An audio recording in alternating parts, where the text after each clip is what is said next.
आहे तू जननी मदीयन कळे अज्ञान मिले करू घाली गे मज प्रेम पात्र सदा दूरी नको गे धरू प्रेमे बात मुक्त कंठ करुणी नाही तुझे बंधन प्रल्हादा गुरुराजया नित तुम्हा माझे असो वंदन येषां चरण सान्निध्यात् भयमुक्तो ब्रह्माम्यहम् ज्ञानाप्तये तुतान् वन्दे यज्ञेशां गुरुनायकम् अधिष्ठान जेते प्रतिष्ठान देखा तिथे जन्मला तो गुणातीत एका तयाचे निनामे चुके जन्म वेथा नमस्कार माझा सद्गुरु एकनाथा अनंत कोटी ब्रह्मांड नायक राजाधिराज सच्चिदानंद सद्गुरु ब्रह्म चैतन्य रामानंद प्रह्लाद महाराज की जय जय रघुवीर समर्थ श्री राम समर्थ श्रोता वक्ता श्री राम समर्थ। श्री चैतन्य उपासना मंडळ नांदेड च्या या 2025 सालामधल्या 22व्या नामस्मरण चातुर्मासामधल्या आज दिनांक 28 सप्टेंबर 2025 या चातुर्मासातला नामस्मरण दिन क्रमांक 85 यामध्ये सद्ग्रंथ वाचनाअंतर्गत श्रीमद भागवतातल्या एकादश स्कंदामध्ये शांतीब्रह्म संतश्रेष्ठ श्री एकनाथ महाराजांनी निरूपित केलेलं जे एकनाथी भागवत आहे त्या एकनाथी भागवतातल्या 8वा अध्याय आपण नाथ महाराजांच्या सद्गुरुनाथांच्या कृपेने वाचन श्रवण चिंतन करूया। यासाठी उपस्थित माता बंधू भगिनींच्या चरणी विनम्र अभिवादन करतो आणि आपल्या नित्याच्या वाङ्मयीन सेवेला मी सुरुवात करतो। सज्जनो, काल आपला जो विषय नाथ भागवतातल्या 8व्या अध्यायामधला सुरू होता तो यदुराजा आणि भगवान अवधूतांचा जो सुसंवाद आहे तो विषय। अवधूत यदुराजांना सांगतात की मी 24 गुरु केलेले, हे 24 गुरु त्यातले काही गुरु असे आहेत की त्यांच्यामध्ये मला काही दोष जरी दिसले तरी तो दोष पाहून तो दोष माझ्यामध्ये येणार नाही म्हणून मी त्यांना गुरु केलं आणि त्यातले सद्गुण तर मी घेतलेच, त्यामुळे मी त्यांना म्हणजे हा एक नवीन विचार, इतकी सकारात्मक दृष्टिकोन, एवढा सकारात्मक दृष्टिकोन सनातन वैदिक धर्मातले वेद शास्त्र उपनिषद आणि पुराण आपल्याला देतात। रामायण महाभारत भागवत तर त्याच्यामध्ये आलंच आहे, पण यातून हा संदेश आहे की एखादी गोष्ट तुम्हाला त्याच्यात दोषयुक्त दिसली, कालच्या परवाच्या प्रवचनात महाराजांनी सांगितलं ना की 16 ते 25 वर्षाचं जे वय आहे हे मुलांच्या विद्यार्थ्यांच्या दृष्टीने अत्यंत महत्वाचं। महाराजांचे वाक्य की 16 ते 25 या वयामध्ये माणसाच्या बुद्धीचा विकास अतिशय वेगाने होत असतो। शास्त्रीय दृष्ट्या वैद्यकीय शास्त्राच्या दृष्टीने शारीरिक आणि मानसिक बदल तर होतच असतात। कालपर्यंत चांगली वागणारी मुलगा किंवा मुलगी एकदम उलटून मायबापांना उत्तर द्यायला सुरुवात करते, एक वेगळ्या प्रकारच्या ग्रंथींचं निर्माण सुद्धा होत असतं। तेव्हा महाराज म्हणाले की 16 ते 25 या वयोगटामध्ये असताना बुद्धीचा विकास होत असताना मुलांनी कसं वागावं, तर आई वडील सांगतील तसंच वागावं। त्याच्या पुढे जाऊन मुलांची जी उत्तरं की तुला काय कळतं आई, बाबा तुम्हाला काहीच कळत नाही, अशी जी त्यांची उत्तर आहे त्याच्यासाठी महाराज म्हणाले मुलांना सांगतात ते की आई वडील हे एकच असे आहेत की फक्त तुमचं कल्याण व्हावं असा विचार करणारी दोनच माणसं जगामध्ये, एक आई आणि वडील। त्यांच्या सांगण्याने तुमचं नुकसान कधीच होणार नाही. आणि समजा ते माणूस आहेत, त्यांचं वागण्यात चुकलं, त्यांच्या सांगण्यात जरी चुकलं तरी ती चूक तुमच्या आयुष्याचं कायमचं नुकसान कधीच करणार नाही. अंडरलाईन दिस. म्हणून आई वडिलांचं ऐकावं, ते सांगतील त्याप्रमाणे वागावं. आणि त्याच्या पुढचा एक मुद्दा महाराज सांगताना म्हणाले की सगळ्याच गोष्टी मी माझ्या अनुभवाने शिकेल असं नाही जमणार. म्हणून त्यावेळेला तुमच्या आईबाबांचा, तुमच्या गुरुजनांचा, त्यांच्या अनुभवांचा तुम्हाला कमी वेळात, कमी श्रमात तुमच्या विकासासाठी, तुमच्या प्रगतीसाठी फार मोठा आधार होणार.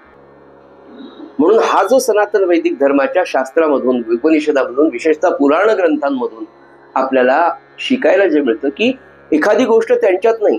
म्हणून लहान मुलांनी वागत असताना असा विचार करावा की आई बाबा वागताना काही गोष्टी तुम्हाला नाही आवडल्या. बाबांचं हे वागणं बरोबर नाही, आईचं हे वागणं नाही, बाबा फार पटकन चिडतात, आई खूपच शांत राहते, आई खूपच बोलते, तर त्यांच्यातले दिसणारे दोष माझ्या आयुष्यात मी येऊ देणार नाही. हा दृष्टिकोन इथे अवधूतांकडनं घेत आहे. कालचा विषय असा सुरू होता की मानवी जीवनामध्ये संग्रह किती करावा आणि संग्रहाने काय होतं. संग्रहच मधुमाशांचा घात कसा करतात. आयुष्यभर कष्ट करून एवढा सगळा मध कुणाच्या दृष्टीस पडणार नाही अशा ठिकाणी नेऊन ठेवायचा आणि त्याचा संग्रह झाल्यानंतर जगाचे डोळे त्याच्याकडे आहेत. खालचा जो नाथांचा शब्द आहे, जगाचे डोळे तुमच्याकडे आहेत आणि ते झोडपून नेतात तो सगळा मध. त्यावेळेला सगळ्या माशांचा फडशा पडतो. म्हणून दोन गोष्टी त्यांनी सांगितल्या की पैशाची हाव आणि अनिवार्य कामवासना, ही जी जोडी आहे, ही जोडी मानवी जीवनात तुमच्या आसक्ती निर्माण करते. आसक्तीने होतं काय तर संसार रोग, ज्याला आपण भवरोग असं संत म्हणतात, हा संसाराचा रोग त्या आसक्तीमुळे, त्या ममत्वामुळे तुमचा वाढतो. तो न वाढू देणं आणि ते वाढल्याने काय होतं तर मानवी जीवन, ते म्हणाले एवढा मोठा सर्वोच्च मूल्य असलेला मानवी देह, मानवी जन्म आपल्याला मिळून हा आपला जन्म वाया जातो. याचं सूत्र अनिवार्य कामवासना, अनिवार्य पैसे मिळवण्याची हौस, अनिवार्य संग्रह करण्याची हौस, तो संग्रह आपला घात करतो. हा विषय काल आपला झाला होता. आणि शेवटचा मुद्दा काल आपल्याला त्यांनी असा सांगितला, ते म्हणतात की मनापासनं या दोन गोष्टी, पैशाची हाव आणि कामवासना, या दोन गोष्टी ज्याला अगदी मनापासनं ना आवडतात तोच खरा साधू समजावा, असं नाथ महाराज कालच्या प्रतिपदानं म्हणतात. आणि मग पुढे आपल्याला सांगतात की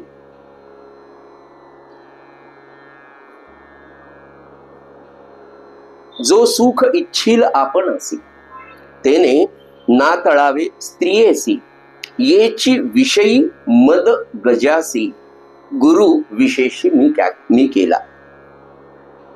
या दोन ज्या वासना आहेत त्याचं मूळ स्त्री असं ते नाथ महाराज अवधूत आपल्याला सांगतात. आणि ते आपल्या जीवनात किती घात करतं याच्यासाठी पुढचा गुरु भगवान अवधूत सांगतात यदुराजाला की मी आता मद गजासी, मद म्हणजे मदोन्मस्त असा झालेला जो हत्ती आहे, त्या गजाला, त्या हत्तीला मी गुरु केलेला आहे. पहा षष्टी हायन भद्र जाती, त्यापुढे मनुष्यते किती, ते हस्तिनीचे अंगसंगती, बंधन पावती मनुजांचे. जो दृष्टी नानी मनुष्यासी, तो स्त्रिया वश केला मानवासी, त्याचेनी बोले उठा बैसी, माथा अंकुश मारीचे. एवं जिनावया संसारासी, जे स्वधर्मनिष्ठ संन्यासी, तीही देखोनी योषितांसी, लागवेसी पळावे.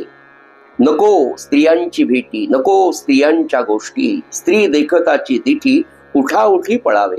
पळता पळता पायतळी आल्या काष्टांच्या पुतळी, तेही नाताळावी कुशळी, निर्जीव स्त्री छळी पुरुषाते. अनिरुद्धे स्वप्नी देखिले उखा, तो धरुनी नेला चित्रलेखा. बाणासुरे बांधिला देखा, कृष्ण सखा जयांचा. त्यासी सोडवणे लागे हरी, धावता आडवा आला कामारी. युद्ध जाहले परस्परी, शस्त्रादी दारुण. एवं हरिहरा भिडता, जो बांधला स्वप्नीची या कांता. तो सहसा न सुटेची सोडविता, इतरांची कथा कायसी. पहा स्वप्नीची या कांता, अनिरुद्धासी केली निरुद्धता. मा साचची स्त्री हाती धरिता, निर्गमता त्या कैसी. पुरुष आपणया म्हणविती, सेखी स्त्रियांचे पाय धरिती. त्यासी कैसेनी होईल मुक्ती, स्त्री संगती अधपात. एकादश स्कंदातल्या 8व्या अध्यायातल्या या श्लोकावर साधारण 12-14 ओव्या एका श्लोकावर नाथ महाराज देतात. त्यांना अवधूतांना आपल्याला समजून सांगायचं आहे, मानवी जीवनातल्या प्रपंचामध्ये किती प्रकारच्या वेगवेगळ्या आसक्तीने मनुष्य ग्रासलेला आहे. आणि या सगळ्यांचा एक प्रस्तावनेचा भाग म्हणून मी सांगतो की हे सगळं सांगत असताना सज्जनो, आपण जे एकत्र आलो किंवा महाराजांनी आपल्याला जे एकत्र आणले त्याचं सूत्र काय. तर गेली 8 दिवस आपण साधारण गुरुवारचा जर विचार केला की 8 दिवस आपण प्रपंचामध्ये घडवून गेलेलो आहे. प्रपंचातली वेगवेगळी कामं, कर्तव्य, त्यातल्या अडचणी, त्यातल्या चिंता, मानवी जीव पिचून जातो याच्यातून. आणि म्हणून गुरुवारी एक 1.5 तास ते सगळं विसरून शुद्ध परमार्थ की फक्त मी, माझे सद्गुरू आणि त्यांनी दिलेला संस्कार या उपासनेच्या रूपाने आपण भोगतो. आणि त्या आनंदाने पुढच्या 8 दिवसाची ऊर्जा सज्जनो आपल्याला प्राप्त होते. सामूहिक उपासनेचं, सामूहिक उपासनेचं महात्म्य फार आहे. या वेळेला एक 100-150 माणसं जेव्हा आपण कमीत कमी एकत्र येतो तेव्हा या 100 जणांची मनं केवळ त्या 1.5 तासासाठी का होईना पण ती एका ठिकाणी एकवटलेली असतात. ज्यांचं अधिष्ठान आपण इथे मांडतो, ती मूर्ती असेल, ती तस्वीर असेल, लौकिक अर्थाने पादुका असतील, काही असेल, त्या अधिष्ठानामध्ये महाराज म्हणाले ना की सत्पुरुषाच्या देहामध्ये, पादुकांमध्ये, समाधीमध्ये, पाषाणाच्या मूर्तीमध्ये परमात्मा नसतो. पण अनेकांची भक्तांची, सद्भक्तांची जी तीव्र भावना आहे की इथे परमात्मा आहे, या भावनेने त्या सत्पुरुषाच्या देहामध्ये, त्या पादुकांमध्ये, त्या समाधीमध्ये परमात्म्याला प्रगट व्हावंच लागतं. हे आपल्या महाराजांचं बोधवचन आहे. हे महाराज किती स्पष्टपणे सांगतात, माझा मी नाहीच, जो मी तुम्हाला दिसतो तो तुमच्या भावनेने दिसतो. म्हणून परमार्थामध्ये भावनेला फार महत्व आहे, संकल्पाला फार महत्व आहे. भावनेची शक्ती, संकल्पाची शक्ती संपूर्ण परमार्थ तुम्हाला घडवत असते. आणि सज्जन हो, परमार्थामध्ये देहबुद्धी नाहीशी करणं हे आपलं खरं सगळ्यांचं देह. त्या देहामध्ये पुन्हा देहबुद्धी म्हणत असताना ती देवबुद्धीची देहबुद्धी झालेली आहे. मुळात तुम्ही आम्ही या परमात्म स्वरूप असलेल्या आत्म्याला आपण देह समजतो. आणि तिथून जी म्हणून बुद्धी कार्य करते ती सगळी देहबुद्धी. मी हा देह आहे, मग मी हा आहे, मग तो मला बोलला, मी माझं, असा हा विस्तार इतका होतो. किती होतो तर या जन्मामध्ये आपल्या दृष्टीला जेवढा पडतो तेवढाच नाही सज्जन हो. या एका जन्मातूनच आपण दुसऱ्या जन्माची तयारी करत असतो. म्हणून एक महत्वाचं सूत्र असं आहे की आपल्याला परमार्थामध्ये आपण जे एकत्र म्हणू ही देहबुद्धी एकदम कमी नाही होणार, नाही का. तव संगतीने दुर्जन दुर्मती हळूहळू निवळे. तर हे आपल्याला नित्य रोज रोज तपासून पाहायचं.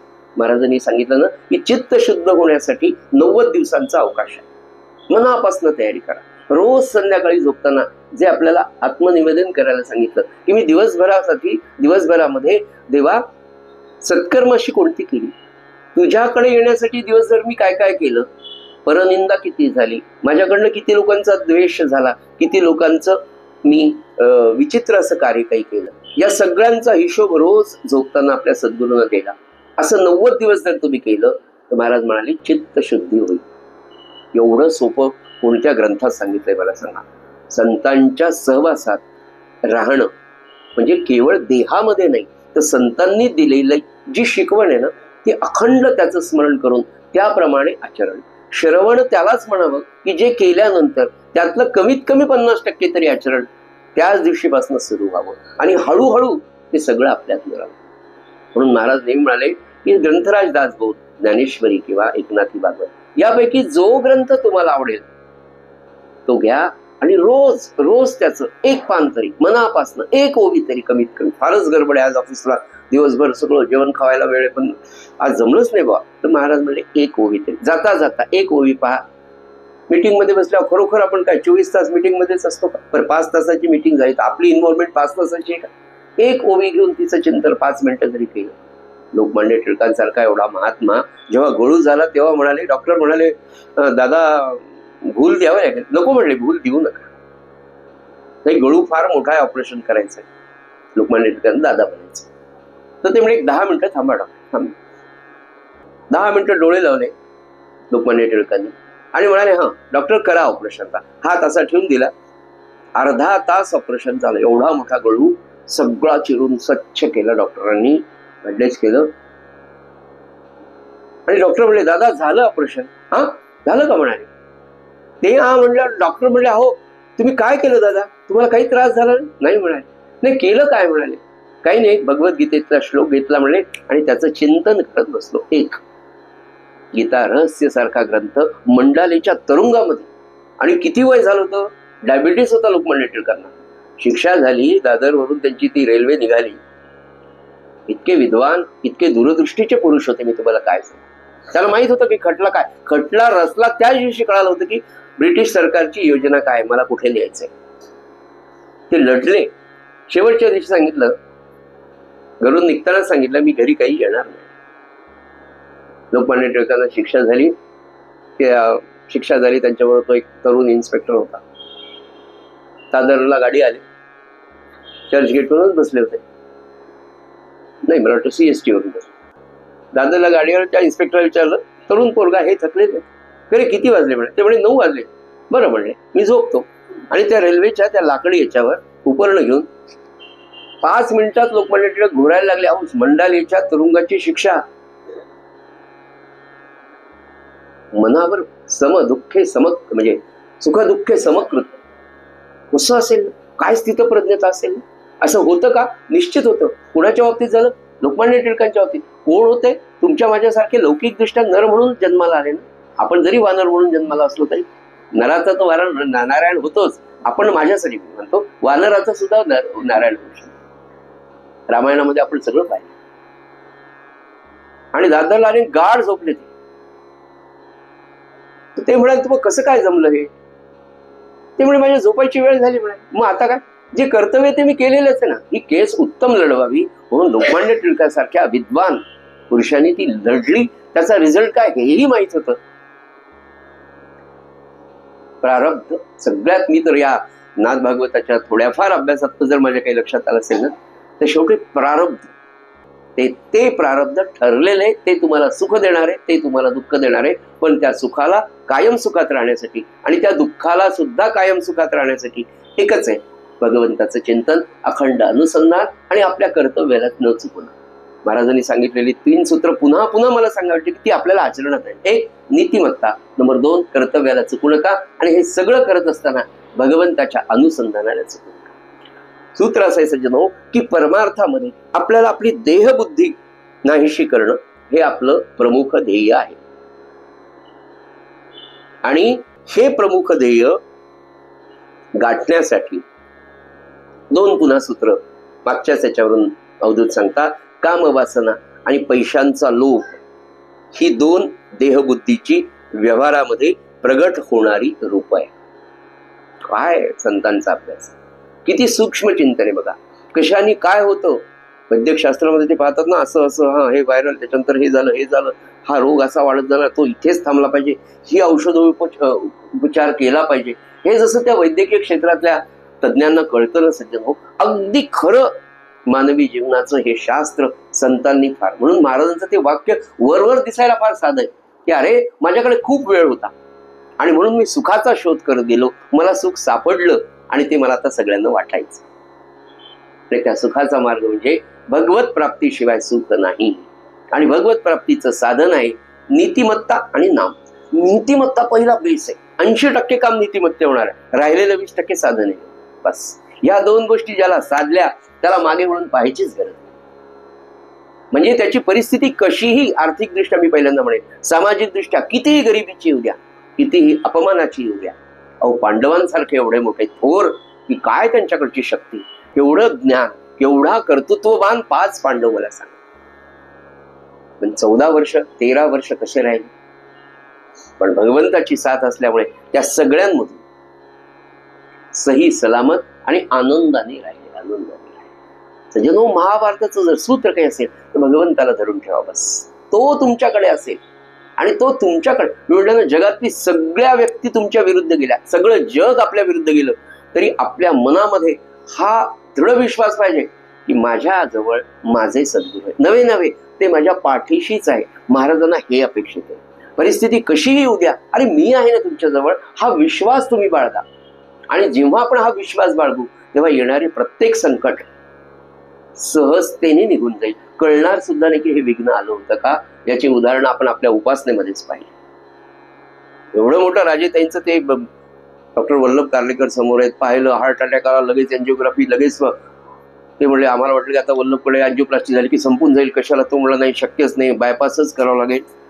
हे डॉक्टरांच्या सुना. आणि काय गेले तिथे योजने, महात्मा फुले योजनेमध्ये तिथल्या डॉक्टरांना बुद्धी झाली, त्यांनी सर्टिफिकेट घेतलं, करून दिलं. यांना बायपासचं ऑपरेशन करून देऊन 1 महिन्याची औषध देऊन 500 रुपये बक्षीस दिले यांना घरी जाता. आता विचारून पहा तुम्ही राजे राहिला का काय झालं, कशाचं काय झालं, लक्षात आहे ना, बायपास झालं. एक नाम, एक उपासना, एक श्रद्धा, एक साधन. नाही,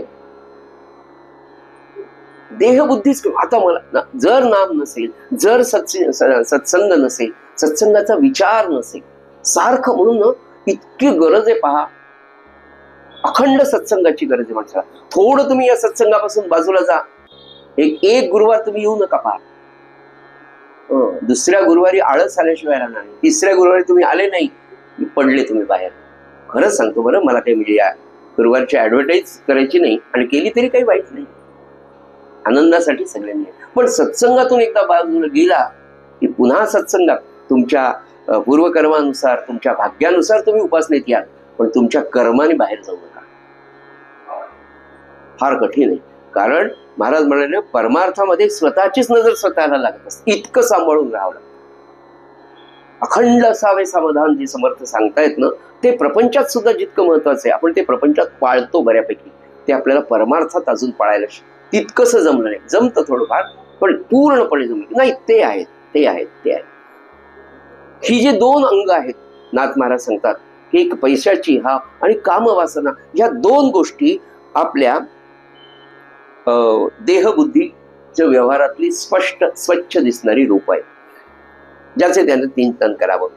म्हणून साधकाने कसं वागावं, काय सांभाळावं, कशावर माणसाचं बंधन असावं, याचा उहापोह करताना नाथ महाराज स्पष्ट स्वच्छ अवधूत सुद्धा सांगतात की कामवासना आणि पैशाचा लोभ ठेवूच नका, अतिशय घातक आहे.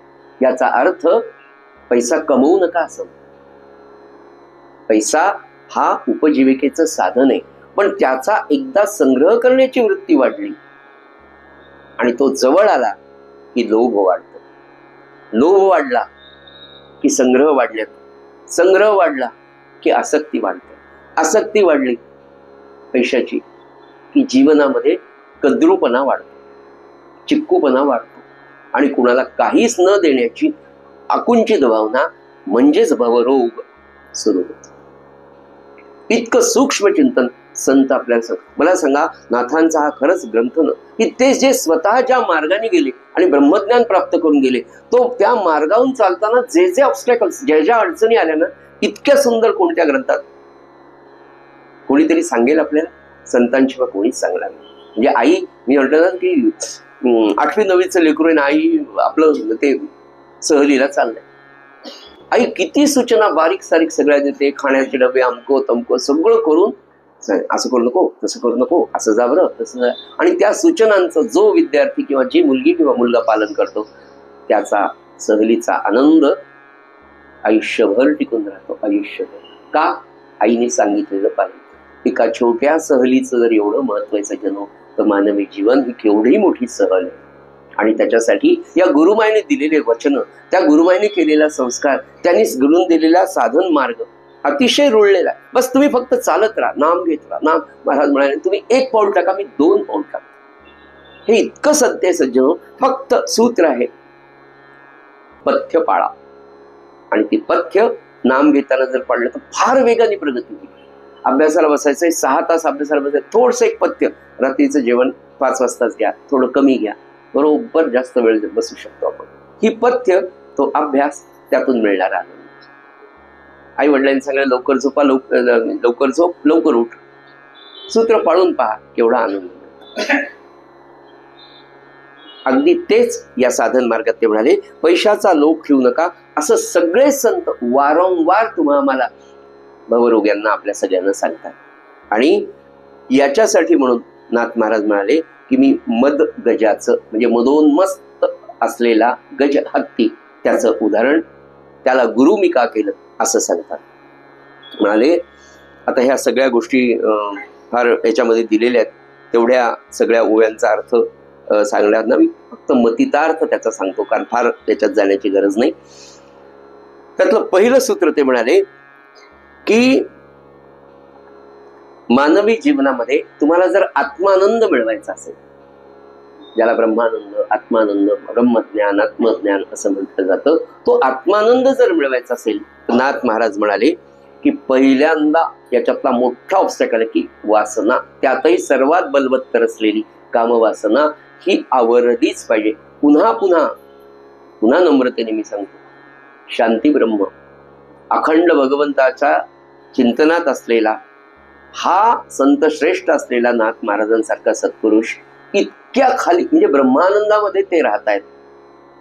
आणि सामान्य काय सांगू तुम्हाला, नाथांचा जो काळ आहे सज्जन, 16व शतक, सामाजिक परिस्थिती इतकी घाणेरडी होती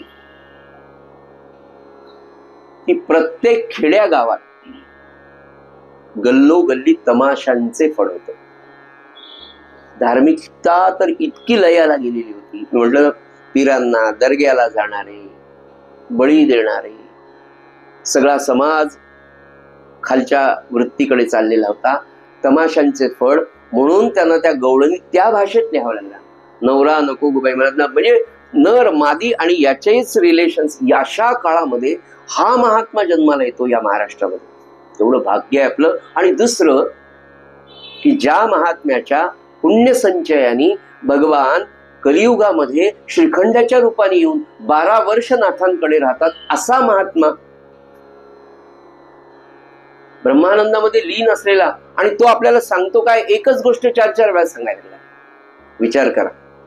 म्हणून मी ते पुढचं विश्लेषण थोडक्यातच करणार आहेत. याच्यामधल्या ज्या ओव्या आहेत त्यात सगळं दिलेलं आहे.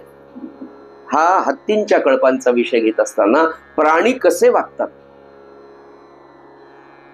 त्या हत्तींसाठी हत्तींमध्ये युद्ध कशामुळे होतं, कसं होतं, त्याच्यानंतर काय होतं, ती सगळी परिस्थिती मानवी जीवनात सुद्धा आढळते. म्हणून त्यांनी पहिल्यांदा सांगितलं की तुम्हाला तुमचं ध्येय काय, देहबुद्धी नष्ट करणं. नंबर 2, तुम्हाला प्राप्त काय करायचंय, आत्मानंद प्राप्त करायचा. त्याच्यामधला सगळ्यात मोठा ऑब्स्टॅकल कोणता आहे, कोणती अडचण आहे. म्हणून नाथ महाराज पुन्हा एकदा ते सांगतात की तुम्हाला जर आत्मानंद मिळवायचा असेल तर कामवासनेला आवरलंच पाहिजे. ही पहिली सूचना नाथ महाराज करतात. कामवासनेच्या अधीन झाला की माणसाची फसगत कशी होते, तर ते म्हणाले हे शिकण्यासाठी मदोन्मत्त हत्तीचं उदाहरण मी तुम्हाला देतो. ते म्हणाले लौकिक अर्थाने जर आपण पाहायला गेलो तर केवढा मोठा प्राणी आहे हा, हत्तीची शक्ती किती आहे. पण हा हत्ती एवढा मोठा शक्तिमान असलेला, त्याच्यासमोर माणूस केवढा आहे मला सांगा. हत्ती जर हे झाला तर सोंडेमध्ये सहज असं झाडांसारखं मोठमोठ्या झाडांना तो विळखा घालून जर मोठा मुळापासून उपटू शकतो, तर 5.5 आणि 6 फुटाच्या माणसाची शक्ती तीच किती. 100 किलो वजनाचा मॅक्झिमम असलेला माणूस 6 फूट उंची असलेल्या एका सोंडेमध्ये धरून गरगर गरगर फिरून असा वर फेकून दिला तर खाली पडल्यानंतर त्याचं काय. पण इतका शक्तिमान असलेला हत्ती माणूस सहजतेने त्याला पकडतो, त्याच्यावर अंकुश ठेवतो.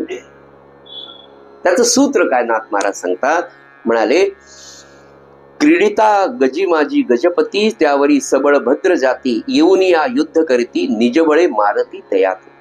तो मारुनिया हस्ती त्या हस्तिनीची समस्ती सबळ भोगी भद्र जाती नाशाप्रती स्त्री मूळ. हत्तींचे कळप आहेत, त्याला पकडायचं असेल तर हत्तीनीला दूर ठेवतात आणि त्या हत्तीला येताना मध्ये गड्डा करून त्याच्यावर थोडेसे बांबू टाकून त्याच्यावर पानं टाकली जातात. हत्तीनीच्या ओघाने तो पळत येतो, गड्ड्यात पकडतो. सामान्य माणसाच्या हाती लागतो एवढा मोठा हत्ती. त्याचं सूत्र काय असेल तर त्याची ती वासना.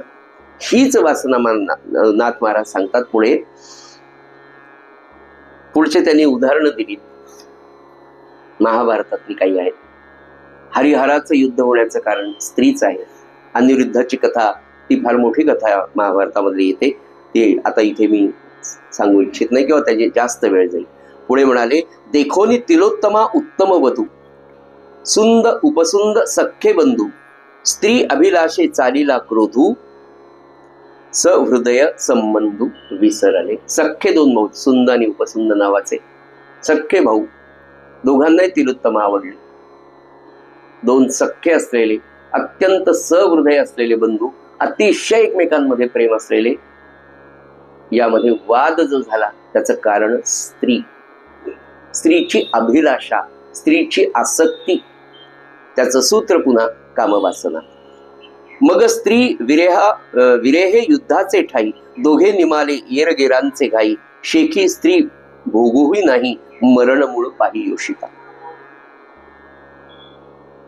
हे सगळं सांगत असताना एक संदर्भ जो महत्वाचा आहे, हे किती वाचलं तर तोच विषय आपल्याला लक्षात ठेवायचा आहे, तो आपल्याला त्याज्य करायचा आहे. तेव्हा नाथ महाराज असं म्हणाले एवं जिनावया संसारासी जे स्वधर्मनिष्ठ संन्यासी तीही देखोनी योषितांसी लागवेगेसी पळावे. नको स्त्रियांची भेटी, नको स्त्रियांच्या गोष्टी, स्त्री देखताची तिथी उठाउठी पळाले. नाथ महाराज सांगतात की जे खरे स्वधर्मनिष्ठ असे संन्यासी आहेत, की संन्यासी धर्माला निष्ठेने आत्मसात केलेले असे जे संन्यासी आहेत, नाथ महाराज त्यांना सुद्धा सांगतात की त्यांनी या वासनेपासून सांभाळून राहिलं पाहिजे. पुढे हे सगळं जे सांगितलं त्याचं सूत्र फक्त एका वाक्यात सांगतो की पशुमध्ये सुद्धा कामवासनेपायी मोठी मोठी युद्ध होतात. माणसांमध्येही तोच प्रकार आहे. त्याचं सूत्र जर काही असेल तर नाथ महाराज म्हणाले उन्मत्त कामवासनेने माणसाचा अधप्पात होतो. एक ओवी तर त्यांनी पुढे अशी सांगितली वेश्येंचे संगती जाता बळाधिक्य करी घाता निरंतर स्वपत्नी भोगिता नाही बाधकता हे न म्हण अविश्रम स्त्री सेविता कामू पावे उन्मत्तता उन्मत्त कामे सर्वता अधप्पात नाही. एकाच वाक्यात नाथ महाराज या सगळ्या सूत्रांचं सांगतो. नाथ महाराज म्हणाले की वेश्येच्या दारी जाणं म्हणजे मरणाच्या दारी जाणं नव्हे, मरण प्राप्त करून घेणं. हे सगळं इतक्या खालच्या स्थितीला येऊन नाथांना सांगावं लागतं. याचं कारण तत्कालीन सामाजिक परिस्थिती आणि मानवी जीवनातले सगळ्यात मोठे मूल्यांच्या दृष्टीने असलेले दोष नाथ महाराज आपल्याला सांगतात. की त्या ब्रह्मज्ञानी पुरुषाला आपल्या व्यक्तिगत संसारात म्हणजे आपल्यासारख्या सामान्यांच्या व्यक्तिगत संसारातल्या त्रुटी काय आहेत इथपर्यंत खाली नाथ महाराजांना यावं लागतं. सज्जन ऐसी कळवळ्याची जाती लाभावी न करी प्रीती. फक्त काहीच नाही, तुमचं कल्याण व्हावं. अरे तुम्ही या मार्गाने नका जाऊ, इथे अडकणार आहे. इथून सुटलात ना मग पुढे चांगलं आहे, इथून सुटलात ना पुढे एवढं चॅप्टर आम्ही सांगतो म्हणून अरे हे 2 तू चांगले कर, बस मिळाले तुला 25-25. हे 2 चॅप्टर कर. हे अवघड वाटतं का, हे बाजूला सोडून दे, याच्याकडे लक्ष देऊ नको, चल पुढे चल पुढे. जसा शिक्षक विद्यार्थ्यांना सांगतो ना त्याच्यापेक्षा हजारो पटीने प्रेमाने संत सांगतात. म्हणून हा ग्रंथ खरोखर फार सुंदर आहे. साधक आणि साधकाला साधन माहितीये, पण त्या साधनेला बळकटी का येत नाही? आपण इतकी वर्ष झाले अनुग्रह घेतला, संतांची सेवा करतोय, आपण चांगलंही वागतो, आपण व्यभिचार करत नाही, तरी आपल्याला काय यश नाही? याचं उत्तर महाराज काय म्हणाले, मी चांगला वागतो, पण का चांगला वागतो? तर लोकांनी वाईट म्हणू नये, माझी प्रतिष्ठा जाऊ नये. मनात आपल्या विचार येतातच की नाही, मी हा इतके पैसे खाल्ले, यांनी 2 गाड्या घेतल्या, याच्या 2-2 मजली बिल्डिंग झाल्या, पण प्रामाणिकपणे काम करतो, आपलं 1 मजल्याचंही घर अजून झाले नाही, असं मनात येतं की नाही? आपल्या येतं. महाराज म्हणाले सज्जनाच्या सुद्धा हे मनात येतं म्हणाले.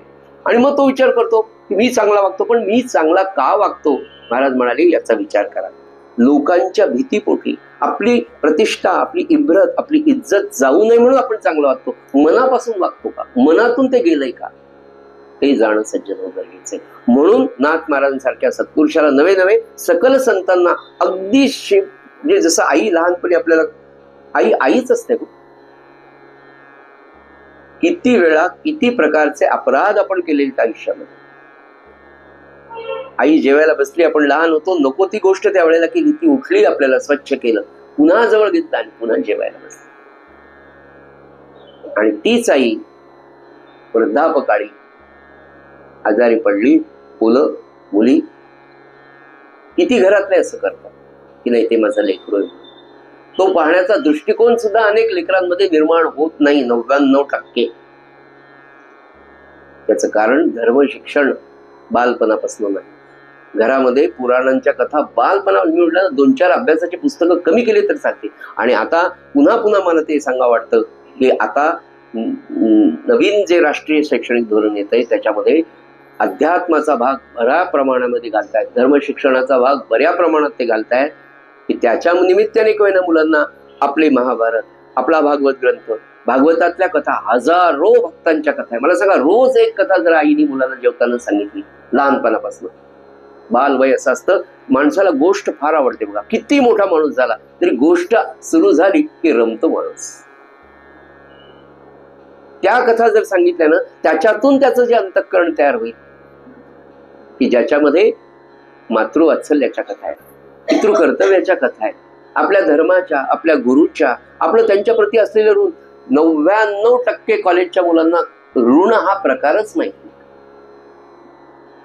माझ्या सहवासात आलेल्या 2 मुलांची उदाहरण सांगतो. एक 12वीचा मुलगा आला आणि त्याला तो शिकायला जाणार होता, तर तेव्हा म्हटलं एक कर गड्या. त्याची आई म्हणे सर त्याला थोडं समजू. बरं, आला, गप्पा मारल्या, कुठे चालला, वॉर्डेला चालला, आमका झाला, शिकायला चालला, छान मोठा. म्हटलं मग तो मला आई म्हणाली तुम्हाला जाऊन भेटा. आणि सर मग मी तिकडे काय करू?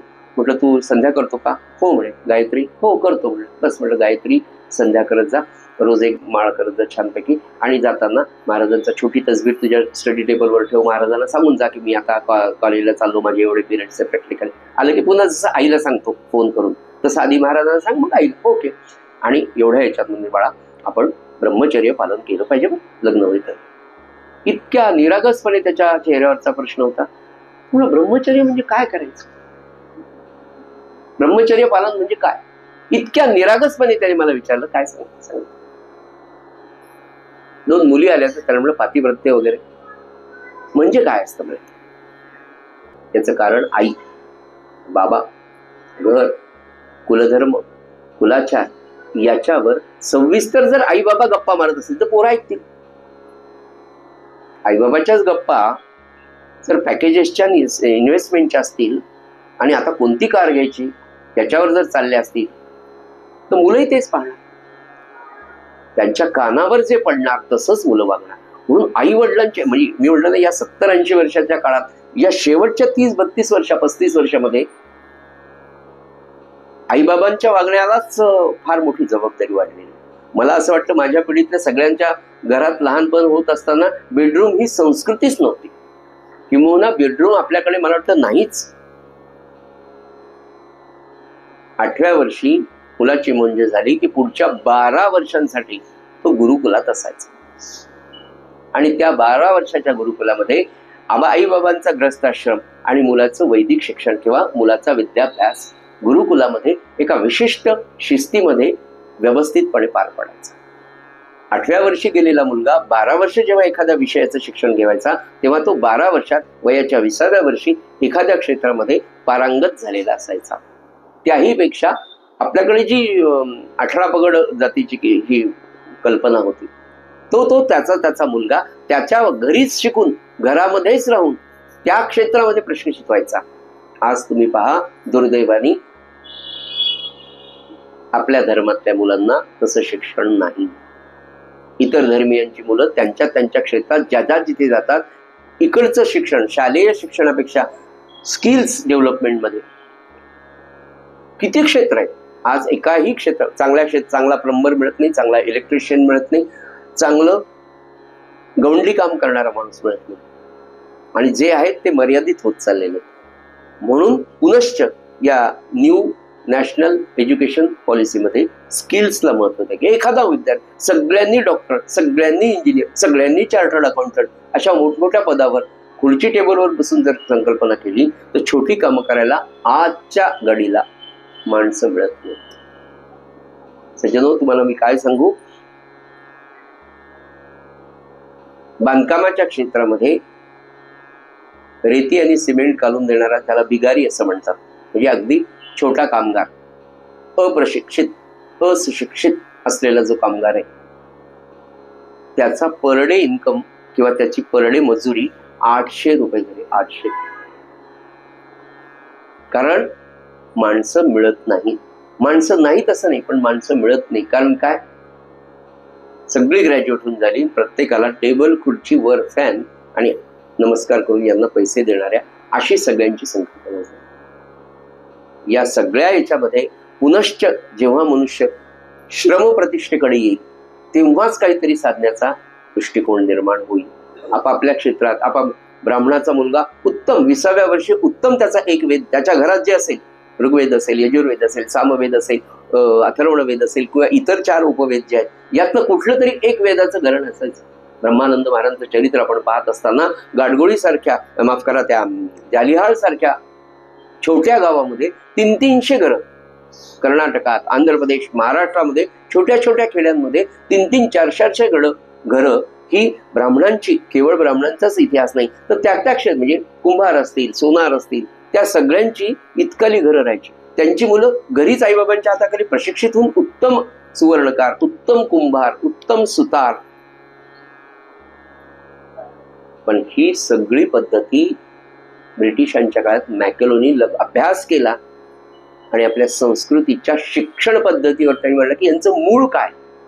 यांचं मूळ आहे भारतीयातलं संस्कार, यांचं मूळ आहे धर्म, धर्माचा संस्कार. आणि हा जर आपण कणा मोडला तर ही सगळी भारतीय मंडळी येत्या 50-60-100 वर्षामध्ये आपण सांगू तशी कारकून झाल्याशिवाय राहणार नाही. हे मॅकेलोनी उघडलेलं आहे. 1882चं माझ्या माहितीप्रमाणे त्याचं पत्र ब्रिटिश पार्लमेंट मधलं ते सगळीकडे आता व्हायरल झाले. त्याच्यामुळे याचा अभ्यास आपण खूप काही करू. निदान मी माझ्या कुटुंबापुरते तरी सुरुवात करीन आणि माझं कुटुंब जर मी विस्तारित केलं असं चैतन्य उपासना मंडळासारखं, तर त्यातली 10 मुलं आणि 10 मुली जरी तयार झाली तर भावी काळामध्ये ही 10 मुलं आणि 10 मुली वेगवेगळ्या ठिकाणी या विचारांनी कार्य करतील की जे खऱ्या अर्थाने धर्मकार्य म्हणजेच राष्ट्रकार्य आणि म्हणजेच वैश्विक विकासाकडे जातील. म्हणून सज्जनो, या सगळ्या गोष्टींची नितांत गरज आहे. ते म्हणाले की एक नीतिमत्तेचा संस्कार जर असेल, नाथांनी हे सगळं पाहिलेलं आहे. नाथ जेव्हा लिहितात की वेश्येच्या घरी जाणं म्हणजे मरणाच्या दारी जाणं आहे, याचा अनुभव नाथांनी स्वतः घेतलेला आहे. स्वतः जावाई बुवा विश्वंभर शास्त्री म्हणून होते, मोठी मुलगी गोदावरी नाथांची. वेदशास्त्र संपन्न माणसं आलेले आहे. कर्मभोग हा नाही चुकला, आलो शरण तुला. काय झालं माहित नाही, पाय घसरला, गेले, नादी लागले. तिच्या घरी नाथांना जावं लागलं, तिला कीर्तनाला बोलवावं लागलं. तिने कीर्तन श्रवण केल्यानंतर तिचा उद्धार झाला, विश्वनाथ शास्त्रींचा झाला. त्यांनी संन्यास घेतला. उर्वरित आयुष्य भगवत चिंतनामध्ये घातलं. सूत्र नीतिमत्ता आहे. नीतिमत्तेतलं पुन्हा सूत्र महाराजांनी स्पष्ट सांगितलं. नीतिमत्ता, नीती, महाराज नीतीचे नियम पाळा, नीतीने वागा. नीती म्हणजे काय? परस्त्री, परद्रव्य, परनिंदा, या 3 मध्ये सगळं आलेलं. स्त्रियांनी कायम लक्षात ठेवा, पती हा जो आहे तो आहे. आणि ते जेव्हा एका दृष्टीने, सजनो मी तुम्हाला काय सांगू, स्त्री ही काय शक्ती आहे, नवरात्र आहे, काय शक्ती आहे ती. कितीतरी स्त्रिया आजही आणि गेल्या काळात, गेल्या अनेक वर्षांमध्ये अशा अत्यंतिक त्रास सासरी गेल्यावर. कशाला मी तुम्हाला सांगू, आदरणीय भाऊसाहेब केतकर ज्यांच्या मुलीचं लग्न प्रत्यक्ष गोंदवलेकर महाराजांनी ठरवलं आणि गोंदवलेकर महाराजांच्या नात्यांमध्येच त्या मुलीला दिलंय. तिला इतका त्रास होता की तिची सासू तिला निखारे कडचीमध्ये घेऊन चटके द्यायचे. भाऊसाहेब बाजूलाच राहत होते. एवढा त्रास. पण त्या मुलीनी घर सोडलं नाही, नवरा सोडला नाही. आज समाजामध्ये कितीतरी स्त्रिया अशा प्रकार, म्हणजे हे सांगतो याच्यापेक्षाही जास्त त्रास सहन करून आपली नीती सांभाळून प्रपंच करतात. एक 10-12 वर्षाचा काळ जावा लागतो. त्यानंतर जी उत्तम संतती निर्माण होते, परमात्म्याजवळ सगळ्या गोष्टींची नोंद असते आणि ती मुलं खूप चांगली निघतात, मोठी निघतात. पण एका स्त्रीला मात्र तिची असलेली सगळी गुप्त शक्ती, तिच्यामध्ये असलेलं सगळं पोटेन्शियल जेव्हा ती नीतिमत्तेला धरून वापरते ना, तेव्हा त्याची फळं तिच्या कुटुंबाला आणि समाजाला चाखायला मिळतात. जावं लागतो, त्रास सहन करावा लागतो, पण ती सहनशीलता तिच्यामध्ये आहे. काय शक्ती. कितीतरी स्त्री आपण पाहतो, विशेषतः गेल्या 10 वर्षामध्ये सैनिकांच्या कितीतरी ब्रिगेडियर्सच्या पत्नी. छोटा मुलगा आहे, मिस्टर शहीद झाले, लेफ्टनंट कर्नल होते, त्या बाईनी त्यांच्या माघारी ग्रॅज्युएट झाली असेल, तिला अनुकंपावर सर्व्हिस मिळाली, ती लेफ्टनंट कर्नल झाली आणि पुन्हा म्हणाली की ज्या परकीयांनी, ज्या पाकिस्तानच्या लोकांनी, ज्या पाकिस्तानच्या सैन्याने माझ्या पतीचा वध केला, माझा पती शहीद झाला, त्याच पाकिस्तानच्या विरुद्ध, त्याच बॉर्डरवर, त्याच पॉइंटला मला अपॉइंटमेंट द्या असं मागणं तिने भारत सरकारने दिलं आणि मोदी सरकारने तिला ते दिलंय. ही शक्ती. केवढं दुःख असेल, तिच्या जागी मनुष्य म्हणजे पुरुष राहिला असता तर कदाचित हे करू शकला असता नाही की याच्याविषयी शंका आहे. तो मुलाच्या मोहात, पत्नीच्या विरहात कुठे गेला असता सांगता येत नाही. पण एक स्त्री शक्ती आहे, ही नवशक्ती राष्ट्रासाठी, कुटुंबापासून, समाजापासून तर राष्ट्रापर्यंत किती मोठं कार्य करू शकते. आणि ती शक्ती जर संस्कारहीन राहिली सज्जन, म्हणून सगळ्यात अवघड जर आज काही असेल तर पॅरेंटेशन आहे. पण याच्यावर सुद्धा सूत्र आहे. महाराज म्हणाले ना, कली मातच चाललाय. सज्जनो, हे सगळं जे वाचतो मी, वाचताना तेव्हा सगळं लक्षात, महाराजांचं एक एक बोधवचन असं समोर येतं पहा. कली मातच चाललेला आहे. पुढे महाराज म्हणाले की 100 वर्षांनी, म्हणजे महाराजांनी तेव्हा सांगितलं 100-150 वर्षांनी येणारा काळ इतका भयानक आहे म्हणाले की मनुष्य गुरासारखा विषय उपभोग घेईल म्हणाले. आता गुराच्या पुढे गेले, कारण गुराला तरी म्हणजे थोड्या मर्यादा आहेत, मनुष्य त्याच्याही पुढे गेले. मग महाराज म्हणाले कली मातच चाललेला असताना तुमच्या केसालाही धक्का लागणार नाही. फक्त तुम्ही नाम घ्या, नामाच्या खाली बाकीचं सर्व मी करतो, थोडासा स्टार आहे, फक्त नामच्या तिथे स्टार आहे. नीतिमत्ता, कर्तव्याला चुकू नका. म्हणजे कर्तव्याला चुकू नका, इथे प्रयत्न आहे. कुठलाच संत कधीच तुम्हाला सांगणारे प्रयत्न करू नका, कारण मूळ भगवंताचं स्वरूप, भगवंतानीच ते सांगितलं, कर्मण्येवाधिकार असते. प्रयत्न प्रयत्न प्रयत्न अत्यंतिक महत्वाचा आहे. कर्तव्य सांगत असताना भगवंतांनी तेच सांगितलं की तुला तुझे प्रयत्न 100% करायचे. महाराज म्हणाले किती प्रयत्न करावे. प्रयत्न झाल्यानंतर एवढं लक्षात यावं की सगळ्या अँगलने मी प्रयत्न केले, आता ह्याच्यापेक्षा जास्त प्रयत्न होऊच शकत नाही एखादी गोष्ट प्रापंचिक दृष्ट्या प्राप्त करण्यासाठी सन्मार्गाने. तेवढे प्रयत्न झाल्यानंतर मग यज्ञ कसं न करीन मी, यश दे रामा न दे तुझी सत्ता. हे सूत्र, पहिली कंडिशन नीतिमत्ता, दुसरी कंडिशन कर्तव्य, आणि हे सगळं केल्यानंतर कर्मण्येवाधिकार असते. महाफलेषु कदाचन आपल्याला पटत नाही, ते पटण्यासाठी नाम आहे. नाम घेतल्याने ते हळूहळू पटतं बघा. आपण प्रयत्नच नाही करायचे का? नाही. मी तुम्हाला सांगतो की हे विश्व, शेवटचा मुद्दा, हे विश्व इतकं सिस्टमॅटिक आहे, हे विज्ञानाने सुद्धा मान्य केलं.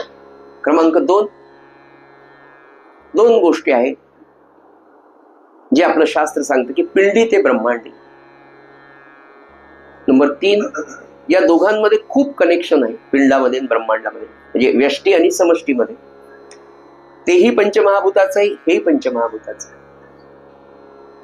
मी जेव्हा म्हणत असताना आपल्या हातात फक्त कर्तव्य असं दिलेलं आहे की आपण काय, मला सांगा, आज आपण शांतपणे विचार करू. महाराज म्हणाले काहीही झालं तरी धीर सोडू नका आणि आत्महत्या करू नका. का? कारण आपल्याकडे आज काय आहे, पैसा नसू द्या, प्रतिष्ठा नसू द्या, अपमान असू द्या, खायलाही नसू द्या, तरीही आपण खूप श्रीमंत आहोत. का?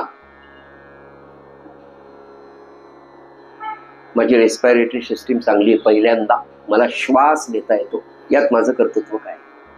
माझी डायजेस्टिव्ह सिस्टीम उत्तम आहे, यात माझं कर्तृत्व काय? माझी किडनी आज सुंदर काम करते आहे, मला योग्य वेळेला सगळे विधी व्यवस्थित होत आहेत, यात माझं कर्तृत्व काय? पण त्यासाठी आपण सकाळी व्यवस्थित उठणं, खाणं, पिणं, व्यायाम हे करणं गरजेचंच आहे. त्याच्यानंतर काय होणार आहे? अनेक लोक आपण समाजात पाहतो की सोवळ्या ओवळ्याचे सगळे नियम पाळलेला माणूस, त्याला कॅन्सर झाला. याला उत्तर काय? पूर्वजन्म कृतम पाप. सगळ्यांसाठी हा, पूर्वजन्म कृतम पापम व्याधी रूपेण बाधते. प्रारब्ध हे त्याचं उत्तर आहे. पूर्वसंचितानुसार प्रारब्ध. पण हे लक्षातच ठेवा की मृत्यूला काहीतरी कारण पाहिजे, म्हणून ते देतो आणि तुम्हाला घेऊन जातो. हे समजून जर आयुष्यभर राहिले तर जेव्हा होईल तेव्हा होणाऱ्या दुःखाची तीव्रता निश्चित कमी असेल. म्हणून ज्ञानाची गरज. हे झालं आपल्या व्यक्तिगत बाबत, जसं आपलं ठरलेलं आहे. पण आपण कर्तव्य, आपण सकाळी उठणं, ब्रश करणं तर गरजेचं नाही. आता ते प्रारब्धान गेले, आपोआप दात स्वच्छ राहतील. होईल का? रोज ब्रश करणं, जेवणाची गरज आहे, झोपण्याची गरज आहे, हे तुम्ही करत राहा. याच्यानंतरही जे व्हायचं ते होणारच. म्हणून तुम्ही त्याची अपेक्षा करायची नाही. तुमच्याकडे फक्त कर्तव्य दिले, कर्म दिले. जसं या सिस्टीम, या पिंडाचं जसं आहे तसंच या सृष्टीचं सगळं ठरलेलं आहे. कधी सायक्लॉन येणार, किती पाऊस पडणार, एखाद्या वर्षी पडणारच नाही, सगळ्यांच्या बोरचं पाणी जाईल, आता सगळे बोर ओव्हरफ्लो होतील. त्यांनी ठरवलेलं आहे. आपण दिलेलं कर्तव्य, आपल्या वाटेला आलेलं कर्म फक्त आपलं करणं, एवढंच स्वातंत्र्य आपल्याला आहे. आणि ते केल्यानंतर पुन्हा महाफलेषु कदाचन का, कारण त्याच्या सिस्टीम मधले तुम्ही छोटा नट आहे. छोटा नट पण नाही, एक ब्रह्मांड, असे अनंत कोटी ब्रह्मांड आहे. त्या अनंत कोटी ब्रह्मांडाचा विचार करत असताना आपण किती आहोत? समुद्राच्या काठावर बसलो तर आपण ठिपकाय नाही. वरून जर ड्रोन मधून फोटो घेतला तर आपला ठिपका आहे, तो ठिपका. एवढी आपली किंमत एका समुद्राच्या काठावर बसल्या आहे. तर अनंत कोटी ब्रह्मांडाच्या दृष्टीने जेव्हा व्यक्तिगत आपण आपल्या व्यक्तिमत्वाचा विचार करू तेव्हा आपलं स्थान किती आहे, त्याची काय शक्ती आहे, त्या परमात्म शक्ती समोर. पण मनुष्य म्हणून मला देह दिला, मला बुद्धी दिली, त्या छोट्या बुद्धीनी त्या अनंत कोटी ब्रह्मांडाला मला जाणून घेण्याचा जो मार्ग आहे सज्जनो, तो साधन मार्ग आहे. आणि त्या साधन मार्गासाठी लागणारी ज्या कंडिशन्स आहेत, आम्ही ज्या विषयामध्ये शिकलो, एखादी रिॲक्शन असते, ती रिॲक्शन त्या कंडिशन्स जर पूर्ण फॉलो केल्या तर खरं म्हणजे 100% प्रॉडक्ट मिळायला पाहिजे. पण 100% प्रॉडक्ट त्याच्यामध्ये मिळत नाही, तो 70%, 80%, 65% मिळायला जातो. सगळे कॅटॅलिस्ट, सगळ्या कंडिशन, सगळे टेम्परेचर, सगळे रिएजंट्स, त्यांचे कॉन्सन्ट्रेशन जर मेंटेन केले तर 100% फळ विज्ञानदृष्ट्या मिळायला पाहिजे. पण सगळ्या शास्त्रज्ञांचा एक निष्कर्ष असा आहे की 100% प्रॉडक्ट सगळ्या कंडिशन मेंटेन केल्या तरी मिळत नाही. मग हे जर मानवी जीवनातल्या प्रापंचिक दृष्ट्या दृश्य विश्वात दिसणाऱ्या गोष्टींचं उदाहरण आहे, तर अदृश्य असलेल्या या पंचमहाभूताच्या सृष्टीमध्ये आपलं कर्तृत्व किती असणार आहे? ते एकच कर्तृत्व आपण करू शकतो. ते म्हणाले, मनुष्य म्हणून जन्माला आला तर सद्गती आणि परमपदाची प्राप्ती व्हायची अशी खरी तीव्र इच्छा असेल त्याने रामनामाचे अखंड स्मरण करावे. आणि त्याच्यासाठीच्या ज्या कंडिशन्स आहेत, ज्या मर्यादा आहेत, त्या नाथ महाराजांच्या भागवतातून आपल्याला पाहायला मिळतात. झालेली सेवा नाथांच्या आणि सद्गुरुनाथांच्या चरणी आपण अर्पण करूया. आणि नाथ महाराजांनी या सगळ्या मानवी जीवनाचा अभ्यास करून तुमच्या माझ्या प्रपंचातल्या सगळ्या अडचणींचा विचार करून एक सूत्र आपल्याला आनंदाने जगण्यासाठी दिलं. ते सूत्र 5 कडव्यांच्या अभंगामध्ये आपण प्रार्थना म्हणून घेऊया. श्रीराम समर्थ. आवडीने भावे हरी नाम घेसी, आवडीने भावे हरी नाम घेसी, तुझी चिंता प्यासी सर्व आहे, सर्व आहे. आवडीने भावे नको खेद करू कोणत्या गोष्टींचा, नको खेद करू कोणत्या गोष्टींचा. पती लक्ष्मीचा जाणतसे, जाणतसे. आवडीने भावे सकल जीवांचा, करीतो सांभाळ सकल जीवांचा, करीतो सांभाळ. तुझ मोकलील ऐसे नाही, ऐसे नाही. आवडीने भावे जैसी स्थिती आहे, तैसा परी राहे. जैसी स्थिती आहे, तैसा परी राहे. कौतुक पाहे संचिताचे, संचिताचे. आवडीने भावे एका जनार्दनी भोग प्रारब्धाचा, एका जनार्दनी भोग प्रारब्धाचा. हरी कृपे त्याचा नाश आहे, नाश आहे. आवडीने भावे हरी नाम घेसी, तुझी चिंता त्यासी सर्व आहे, सर्व आहे. आवडीने भावे, आवडीने भावे, आवडीने भावे. सद्गुरुनाथ महाराज